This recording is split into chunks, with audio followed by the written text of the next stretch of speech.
एक छोटा सा शहर था जहां ज्यादातर लोग गरीब थे मगर उनके दिल अमीर थे। उसी शहर के एक कोने में यूसुफ नाम का एक जवान रहता था। यूसुफ के पास न जमीन थी, न दुकान और न ही कोई बड़ा सहारा। उसका सिर्फ एक ही सहारा था, अल्लाह पर यकीन। यूसुफ सुबह फज्र के बाद मस्जिद जाता, फिर रोजगार की तलाश में निकल पड़ता। कभी मजदूरी मिल जाती, कभी सिर्फ थकान हाथ आती, मगर यूसुफ के होठों पर कभी शिकायत नहीं आती। वह अक्सर कहा करता था, जो अल्लाह देता है वही मेरे लिए बेहतर होता है। शहर का सबसे अमीर आदमी मालिक ज़मीर अपनी दौलत और ताकत पर बहुत घमंड करता था। उसके दिल में न रहम था न शुक्र। वह गरीबों को हकीर समझता और कहा करता था, गरीबी उनकी अपनी नालायकी का नतीजा है। एक दिन मालिक ज़मीर ने लोगों के सामने ऐलान किया कि वह शहर के सबसे गरीब आदमी का इम्तिहान लेगा। अगर वह सब्र और ईमान पर कायम रहा तो उसे इनाम मिलेगा। लोग हंस पड़े। गरीब और सब्र, ये क्या जाने। यूसुफ का नाम लिया गया। अगली सुबह मालिक ज़मीर के आदमी यूसुफ के घर आए और उसका आखिरी रोजगार का जरिया भी ले गए। यूसुफ बिल्कुल खाली हाथ रह गया। माँ ने पूछा, बेटा अब क्या करें? यूसुफ ने सिर झुकाकर कहा, अम्मी अल्लाह जिंदा है।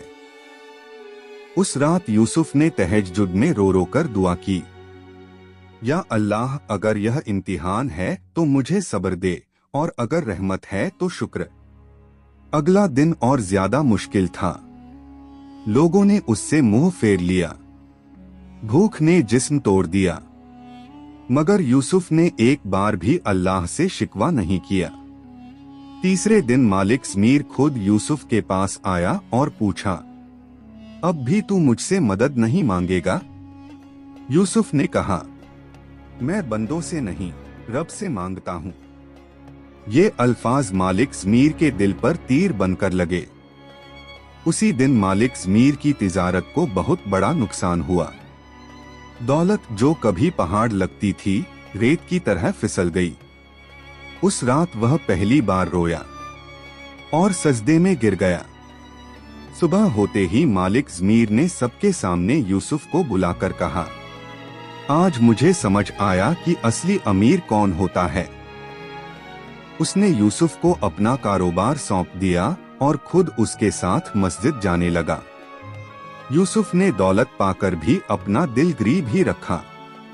नर्म, शुक्रगुजार और अल्लाह से जुड़ा हुआ। दौलत मिल जाने के बाद अक्सर लोग बदल जाते हैं, मगर यूसुफ नहीं बदला। मालिक ज़मीर ने अपना पूरा कारोबार यूसुफ के हवाले कर दिया था।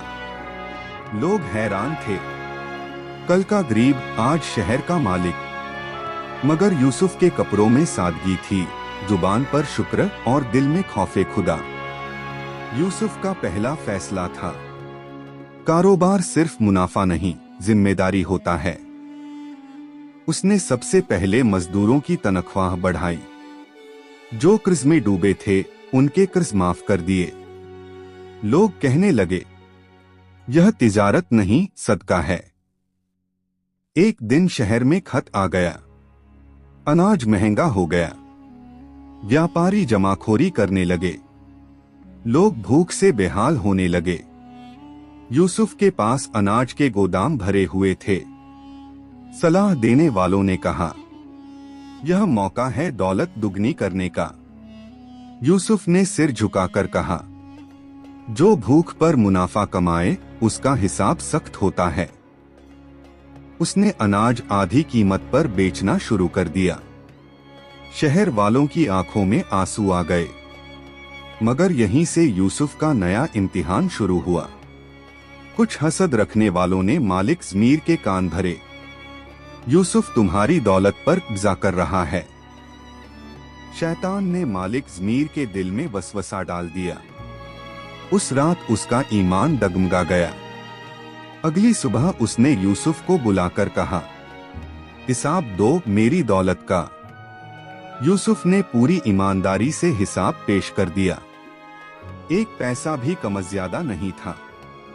मालिक ज़मीर की आंखें झुक गईं। उसी रात मालिक ज़मीर ने ख्वाब देखा। एक अंधेरी जगह और एक आवाज, दौलत अमानत है और अमानत का सवाल होगा। वह कांप उठा। सुबह होते ही उसने सबके सामने ऐलान किया, आज से मैं नहीं, यूसुफ इस शहर का जिम्मेदार है। यूसुफ घबराकर बोला, मैं सिर्फ अल्लाह का बंदा हूं। मालिक ज़मीर ने जवाब दिया, और इसीलिए तुम काबिल हो। यूसुफ ने दौलत को अपनी जेब में नहीं, अपने हाथों में रखा। वह जानता था, जो दिल में चली जाए वही फितना बन जाती है। वक्त गुजरता गया। यूसुफ अब सिर्फ एक ताजिर नहीं रहा था, बल्कि शहर की रहमत बन चुका था। जहां भूख होती वहां उसका अनाज होता, जहां आंसू होते वहां उसकी मदद होती। मगर दुनिया की तारीख गवाह है, जब हक उभर कर आता है तो फितना भी साथ आता है। शहर के कुछ असरदार लोग यूसुफ की मकबूलियत से जलने लगे।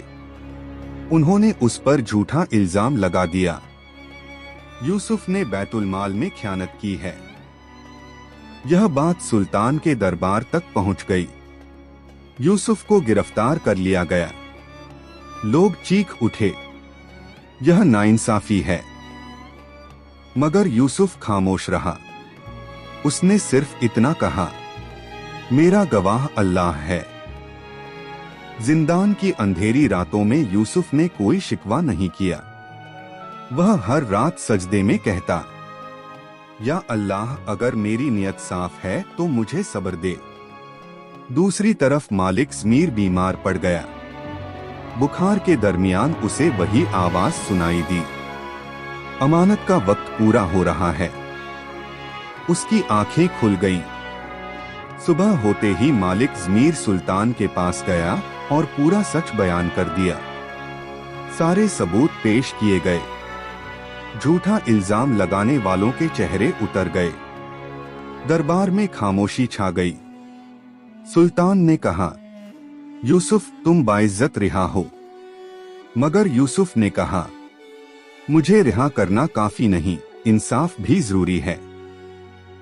सुल्तान ने झूठा इल्जाम लगाने वालों को सजा दी और ऐलान किया, आज से यूसुफ इस शहर का अमीन होगा।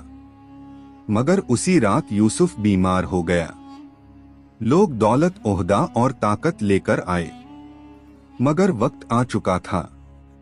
यूसुफ ने मालिक ज़मीर का हाथ पकड़कर कहा, दौलत यहीं रह जाती है, सिर्फ अमल साथ जाता है।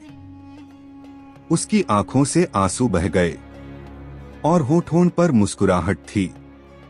सुबह शहर ने देखा, यूसुफ इस दुनिया से रुखसत हो चुका था, मगर उसके जनाजे में उमड़ा हुआ शहर यह गवाही दे रहा था, यह आदमी जिंदा रहते हुए भी हमें जिंदगी सिखा गया।